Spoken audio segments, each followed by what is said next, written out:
বুখারী শরীফের 5970 নম্বর হাদিস। আন আব্দুল্লাহ ইবনে মাসউদ রাদিয়াল্লাহু তাআলা আনহু قال سألت النبي صلى الله عليه وسلم أي العمل أحب إلى الله।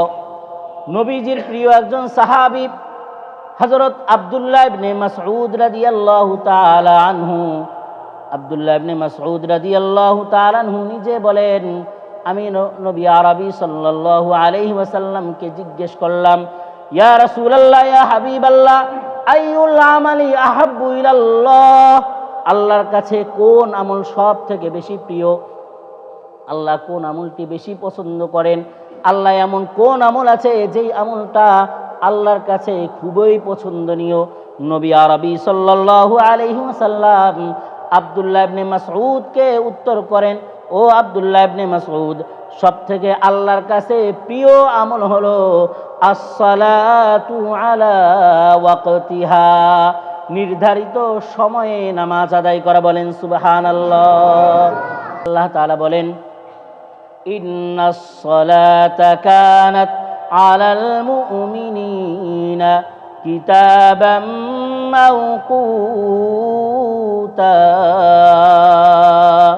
আল্লাহ তাআলা এই আয়াতে কারিমায় ইরশাদ করেছেন, নিশ্চয়ই মুমিনদের জন্য নির্ধারিত সময়ে নামাজ আদায় করা ফরজ। বলেন সুবহানাল্লাহ। তাহলে আল্লাহর কাছে সব থেকে পছন্দনীয় আমল হলো কোনটা? সময় মতো নামাজ আদায় করা, ওয়াক্ত মতো নামাজ আদায় করা, এটা হলো আল্লাহর কাছে খুবই পছন্দনীয় আমল। এরপরে সাহাবী আব্দুল্লাহ ইবনে মাসউদ রাদিয়াল্লাহু তাআলা আনহু রাসূলের কাছে আবার জিজ্ঞেস করলেন, ক্বালা সুম্মা আইয়ুন ইয়া রাসূলুল্লাহ, ইয়া হাবিবাল্লাহ, এরপরে কোন আমলটা আল্লাহর কাছে পছন্দনীয়? আল্লাহ কোন আমলটা সব থেকে বেশি ভালোবাসেন আমি আপনার কাছে জানতে চাই। নবীজি বললেন, বিরুল ওয়ালিদাইন, মা বাবার সাথে সৎ ব্যবহার করা, এই আমলটা আল্লাহর কাছে খুবই পছন্দনীয়। একটু আওয়াজ দিয়ে বলেন সুবহানাল্লাহ, আরো আওয়াজ দিয়ে বলেন সুবহানাল্লাহ। আমার প্রিয় ভাইয়েরা, এবার আব্দুল্লাহ ইবনে মাসউদ রাদিয়াল্লাহু তাআলা আনহু আবার নবীজির কাছে প্রশ্ন করলেন, ক্বালা সুম্মা আইয়ুন ইয়া রাসূলুল্লাহ, ইয়া হাবিবাল্লাহ, এরপরে আল্লাহর কাছে কোন আমলটা সবথেকে পছন্দনীয়?